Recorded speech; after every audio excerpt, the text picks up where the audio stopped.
출발새 아침 4부 시작합니다. 요즘 아동학대 관련 뉴스가 하루가 멀다 하고 들립니다. 양부모의 학대로 숨진 그 정인이 사건의 충격이 채 가시도 않았는데요. 자, 20대 부부가 또 태어난 지 고작 2주도 안 된 신생아 학대에서 숨지게 한 사건도 나왔습니다. 물고문에 가까운 이모 부부의 학대를 받다 숨진 10살 조카, 또 어머니가 이사 나간 집에서 홀로 쓸쓸히 숨진 3살 아이까지 안타까운 죽음 줄을 잇고 있는데요. 사건 각양각색인데 다 참혹하고 비극입니다. 자, 되풀이되는 아동학대 이 비극, 우리 사회가 좀 막을 방법 없을까요? YTN 윤은숙 기자와 함께 고민해 보겠습니다. 김 기자 안녕하십니까? 네, 안녕하세요. 예. 자, 먼저 어제 정인이 사건 2차 공판 있었죠? 네, 그렇습니다. 그 정인이가 다니던 어린이집 원장이 증언했다는데 안타까운 내용이 있다고요? 네, 지난해 입양된 뒤에 양부모에게 지속적으로 학대당해서 생후 16개월 만에 숨졌던 정인이 어제 두 번째 재판이 열렸습니다. 증인으로 출석한 어린이집 원장이 자신이 목격했던 정인이의 상태를 법정에서 조목조목 이렇게 털어놨는데요. 네. 입양 초기부터 정인이가 지속적인 학대를 좀 받았다 이런 내용을 짐작하게 하는 말들이 이어졌습니다. 예. 지난해 3월에 처음 어린이집에 왔을 때만 해도 정인이는 아주 쾌활하고 예쁜 아이였다 이렇게 원장은 회상을 했고요. 예. 그런데 얼마 안 가서 바로 몸에 멍과 상처가 발견됐다. 그래서 본인도 학대를 의심했다 이렇게 진술을 했습니다. 그래서 그때마다 그 양모에게 이렇게 물었더니 그 양모 장 씨는 대부분 잘 모르겠다 이렇게 대답을 피했다고 하고요. 예.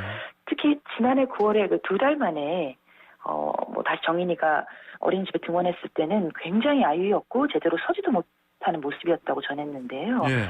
숨지기 전날 마지막으로 그 어린이집에 등원했을 당시의 모습도 전했는데 예. 손발이 차갑고 또 스스로 움직이지 못할 정도였다. 그리고 무엇보다 정인이가 그 어린아이가 굉장히 모든 걸 포기한 듯한 모습이었다라고 전했는데요. 예. 마치 아프리카 기아 어린이처럼 몸은 앙상한데 이렇게 배만 불룩 튀어나온 이런 모습을 보였는데 예. 병원에 데려가지 않고 침묵하는 바람에 그날이 정인이의 마지막이 됐다고 자책하는 모습도 보였습니다. 예. 또 정인이의 입양을 담당했던 콜트 아동복지 직원도 같은 날 증인으로 출석을 했고요. 예.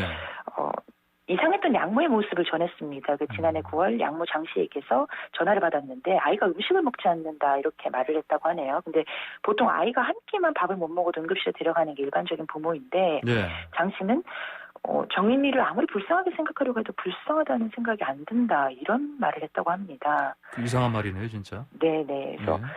구속 수감 중인 정인이 양모는 어제 재판에 수의를 입은 채로 출석을 했고요. 예. 눈에 머리카락을 이렇게 축 늘어뜨린 채 얼굴을 가린 상태였는데 주변인들의 이런 증언이 잇따라 나오니까 머리카락을 움켜쥐면서 고개를 떨구는 모습도 포착이 되기도 했습니다.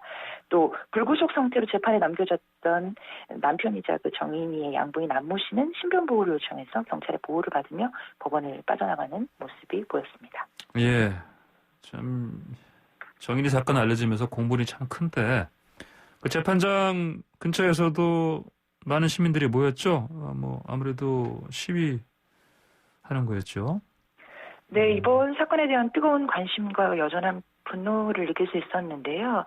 어제 재판이 서울 남부지방법원에서 열렸는데 그 앞에 정인이를 추모하는 의미를 담은 화환이 100여 개가 넘게 쭉 설치가 됐습니다. 아, 그래요. 네, 또 양부모를 좀 엄하게 벌을 주라고 엄벌하라고 촉구하는 시민들의 시위가 하루 종일 이어졌고요. 어제 날씨가 서울 같은 경우는 체감온도 영하 10도. 아침에 실제로 영하 10도였고요. 예. 체감온도는 15도, 20도 가까이였죠. 네. 굉장히 그렇게 추운 날씨였는데 많은 분들이 모였습니다. 또 이 사건 같은 경우에 해외까지도 널리 알려져서 중국이나 일본 이런 데서 SNS를 통해서 정인이 미안해 캠페인에 동참하는 분들도 많았는데 국내에 거주하는 중국인 포함해서 여러 외국인 분들도 어제 재판장에 와서 같이 시위에 동참을 했습니다. 또 그 남부지법뿐만 아니라 전국 법원 앞에서 1인 피켓 시위가 이어졌고 또 포항에 있는 양모 장 씨의 부모 집 앞에서도 1인 시위가 있었다고 합니다. 또 직접 그 법원에 나올 수 없었던 여러분들이 맨선을 통해서 온라인을 통해서도 마음을 보태기도 했고요. 우리가 정인이 엄마 아빠다, 정인아 미안해 이런 문구와 이미지를 담은 글을 하루 종일 SNS에 올리는 모습을 볼 수 있었습니다. 예, 그 저에는 이 아동 학대 치사 이제 살인이 아니고요. 이렇게 이런 혐의를 적용했었는데 최근에는 지금 살인 혐의 적용하는 쪽으로 좀 바뀌고 있다고요? 네, 정인이 사건도 당초에 피의자 양모에게 아동학대 치사 혐의를 적용을 해서 좀 문제가 됐었는데 이후에 살인죄로 바뀌었었죠. 그래서 이제 숨진 아동들에 대한 폭행 강도나 이렇게 잔혹한 학대 수법 이런 걸로 볼 때 고의성이 큰 사건들이 많다 이렇게 보고 경찰이 살인 혐의를 최근에는 좀 적용을 적극적으로 하고 있습니다. 그 어제 경찰이 그 살인 혐의를 추가 적용한 사건들이 좀 많았는데 그 전북 익산에서 20대 부모가 생후 2주 된 그 신생아를 때려서 숨지게 한 사건이 있었는데 여기도 살인 혐의가 추가 적용이 됐습니다. 이 아이가 숨을 쉬지 않는다고 이 부부가 당시에 그 119에 신고를 했었는데 뭐 수사를 해봤더니 아이를 심하게 때린 뒤에 병원에 안 데려가고 신고를 하기 전에 휴대전화로 뭐 다른 아동학대 사건을 검색한다든지 아니면 멍 빨리 없애는 법, 뭐 장애 아동의 증상 이런 것들을 검색한 게 알려져서 좀 충격을 줬고요.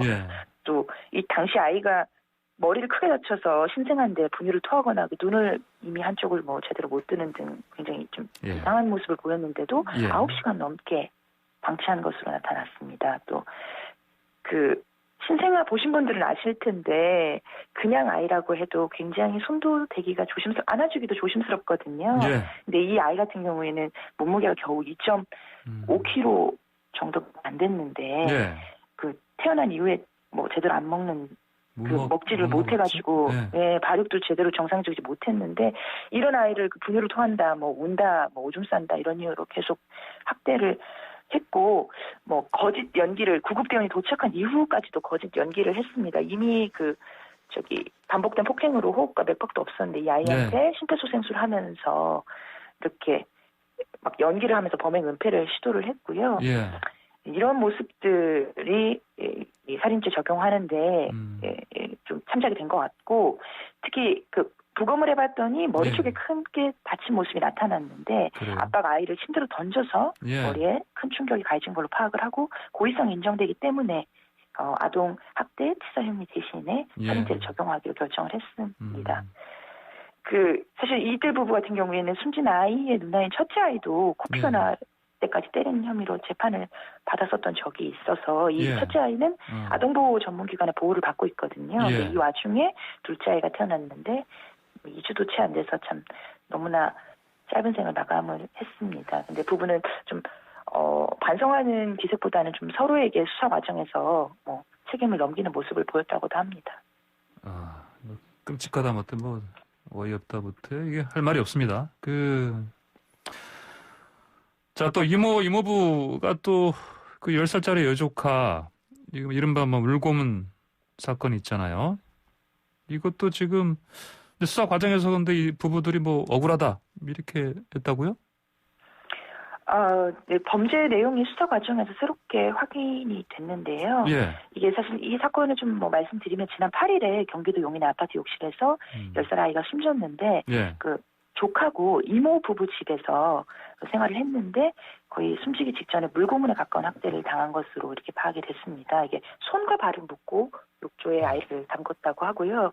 이게 처음이 아니고 1월에도 비슷한 일이 있었고 한 달 넘게 20차례 가까이 폭행과 학대가 있었다 이렇게 경찰 조사에서 확인이 됐고요. 그래서 역시 경찰도 이 조카를 학대한 이모 부부에게 원래는 아동 학대 치사 혐의를 적용할 것으로 관측이 됐었는데 살인죄로 바꿔서 검찰로 어제 넘겼습니다. 근데 이제 이 사건 같은 경우는 아직 아이에 대한 부검 감정서가 나오진 않은 상태거든요. 그래서 살인 혐의가 적용된 게 좀 이례적이라고 볼 수도 있는데 원래 살인죄 같은 경우에는 굉장히 그 범인이 피해자를 죽이겠다는 명확한 의도를 갖고 있어야 이렇게 적용을 할 수 있는 아무래도 엄격한 증명이 요구되고 재판에서도 이제 그런 것들이 명확하게 밝혀져야 살인죄에 관한 그런 형이 내려질 수 있는데 그렇기 때문에 뭐 혐의 입증이 좀 보다 좀 확실한 아동학대 치사죄를 적용할 거다 이런 관측도 있었는데 아무래도 이 사건에 대한 국민 정서 또 정인이 사건 당시에 그 경찰의 예. 처리 과정에 대했던 비판 여론 같은 것들을 의식한 결과가 아닌 것 싶습니다. 예. 근데 이제 검찰로 이동하는 과정에 부부가 언론에 노출이 됐죠. 예. 이제 취재진들의 질문을 받았는데 뭐 그 이모 같은 경우에 잘못을 인정한다 하면서도 조금 다소 억울하다는 뜻도 내비쳤습니다. 뭐 할 말 하고 싶은 말이 많다. 근데 기자도 형사도 너무 정해놓고 질문을 하는 것 같다. 예. 본인으로서는 억울하다라는 그런 입장을 좀 내비쳤고요. 예. 원래 당초에는 신상 공개를 해야 된다라는 여론도 뜨거웠는데 네네. 신상 공개는 하지 않는 쪽으로 비공개 쪽으로 결론이 났습니다. 정해놓고 하는 질문. 그럼 어떤 질문을 받고 싶었는지 모르겠습니다.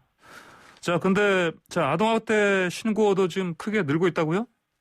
네, 최근 단기간에 아동학대 신고가 급증을 하고 있습니다. 그 정인이 사건 이후에 뭐 늘어난 관심을 반영을 하는 것 같은데요. 예.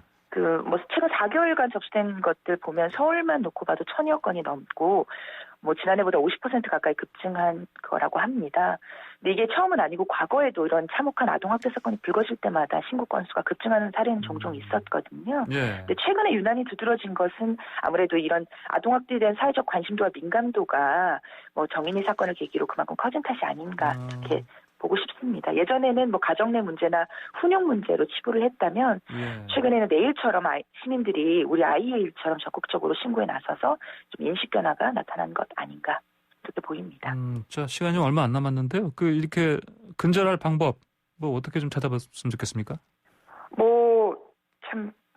시간만 많다면 여러 가지 얘기들을 하고 싶은데 참 대책은 예전에도 많이 나왔지만 좀 아직은 제도 개선 길이 멀어 보입니다. 뭐 하나만 들자 그런다면 무엇보다 국가적 차원의 아동학대 진상조사가 이제는 좀 있어야 되지 않을까 싶습니다. 이 분노 속에 단기간에 마련되는 미봉책이 아니라 힘들고 시간이 걸리더라도 이 숨진 아동들이 남기고 간 흔적들을 좀 샅샅이 훑어서 조금 아주 제도를 근본적으로 변화시키는 그런 데 바탕이 되는 진상조사가 국가 차원에서 하루빨리 좀 이루어져야 하지 않을까 싶습니다. 알겠습니다. 오늘 얘기 여기까지 듣겠습니다. 감사합니다. 네, 감사합니다. 네, 지금까지 YTN 윤현숙 기자였습니다.